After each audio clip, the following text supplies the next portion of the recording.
जब मैं सो रहा था तो पायल की छन छन से मेरी नींद खुल गई। उसी पायल की छन छन का पीछा करते करते मैं जंगल चला गया था। वहां जाकर मैंने देखा कि एक पेड़ के पास सांप बैठा है और उसके पास एक लड़की नाच रही थी। उस लड़की को सांप से बचाने के लिए मैंने उस सांप पर गोली चला दी। ये तुमने क्या किया? वो लड़की एक इच्छाधारी नागिन है। अब वो हम में से किसी को भी जिंदा नहीं छोड़ेगी। जगन भाई, मैंने ऊपर खिड़की से देखा, एक नागिन तुम्हारे मेन गेट पर बैठी है। ये मुझसे क्या हो गया?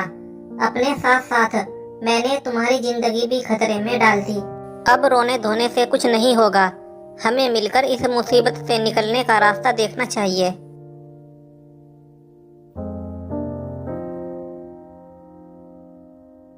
सोनू भाई, हमें अपने आप को सुबह तक ऊपर वाले कमरे में बंद कर लेना चाहिए। ये आइडिया अच्छा है। मैं तो अभी ऊपर जाकर खुद को कमरे में बंद कर लेता हूँ। पता नहीं सुबह किसका मुंह देखा था, आज तो बुरे फंसे। पता नहीं ये नागिन हमारा क्या हाल करेगी। ये तो मिंटू की आवाज है, जल्दी ऊपर चलो।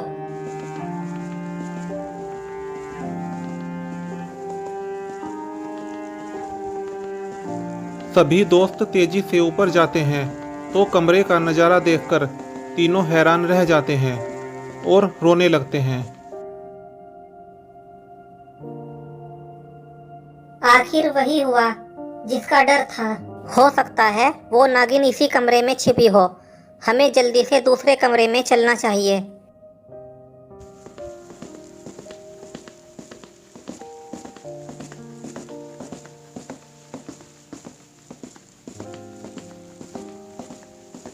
मैं कायर नहीं हूँ जो डरकर भागता फिरूं। मुझे डटकर उस नागिन का सामना करना ही होगा।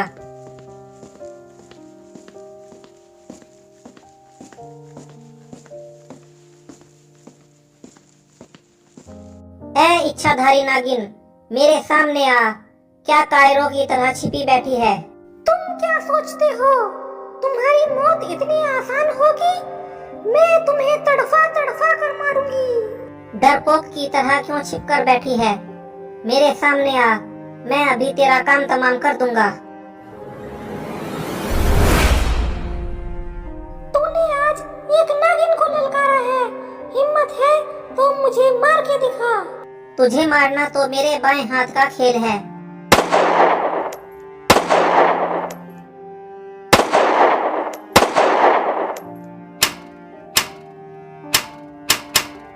पिस्तौल की सारी गोलियां खत्म हो गई हैं। अब क्या करेगा? कैसे मारेगा मुझे? तुमने गोली चलने की आवाज सुनी? कहीं अब की बार भी फिर ये गोली सोनू ने ही तो नहीं चलाई है? हो सकता है, क्योंकि सोनू हमारे साथ साथ आ रहा था। लेकिन अब वो कहाँ है? कहीं अब फिर उसने कोई मुसीबत तो नहीं खड़ी कर दी? तूने जैसे मेरे पति को तड़फा तड़फा कर मारा था, उसी तरह तुझे भी तड़फ तड़फ कर मरना होगा।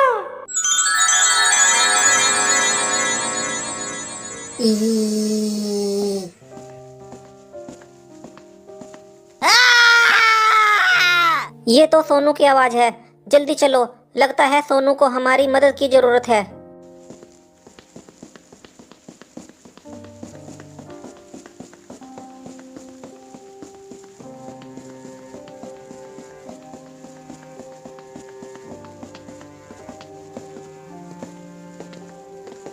सोनू भाई, ये सब तुम्हारे साथ क्या हुआ? जगन भाई, वह नागिन इसी कमरे में मौजूद है। तुम जल्दी से यहाँ से चले जाओ। लेकिन तुम्हें ऐसी हालत में छोड़कर कैसे? शायद मैं अब उस नागिन के जहर से बच नहीं पाऊंगा। मेरी मृत्यु का समय निकट है। लेकिन हम तुम्हें ऐसी हालत में छोड़कर नहीं जा सकते। तुम दोनों यहाँ से चले जाओ और शहर के रहने वाले भैरव तांत्रिक के पास जाकर उस नागिन से बचने का कोई उपाय ढूंढो। इतना बोलकर सोनू की मृत्यु हो जाती है, जिससे दोनों दोस्त बहुत दुखी हो जाते हैं और रोने लगते हैं। अब रोने से कुछ नहीं होगा। वह नागिन हमें नुकसान पहुंचाए, इससे पहले हमें यहाँ से निकलना चाहिए।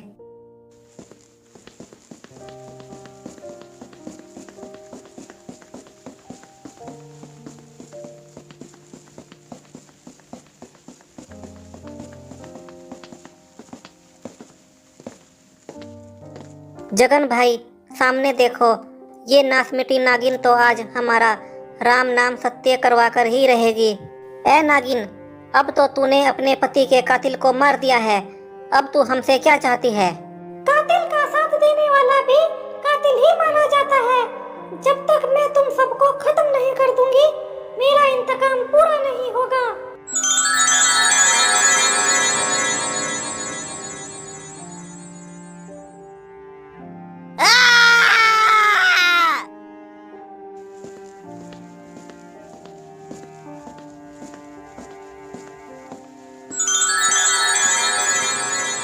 तुमने मेरे दोस्तों को मार दिया, लेकिन तुम मुझे नहीं मार सकती।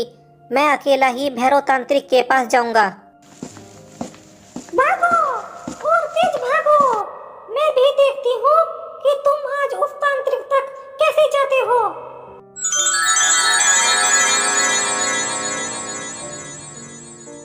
क्या जगन नागिन को रोकने में कामयाब हो पाएगा या नागिन ले लेगी जगन की जान?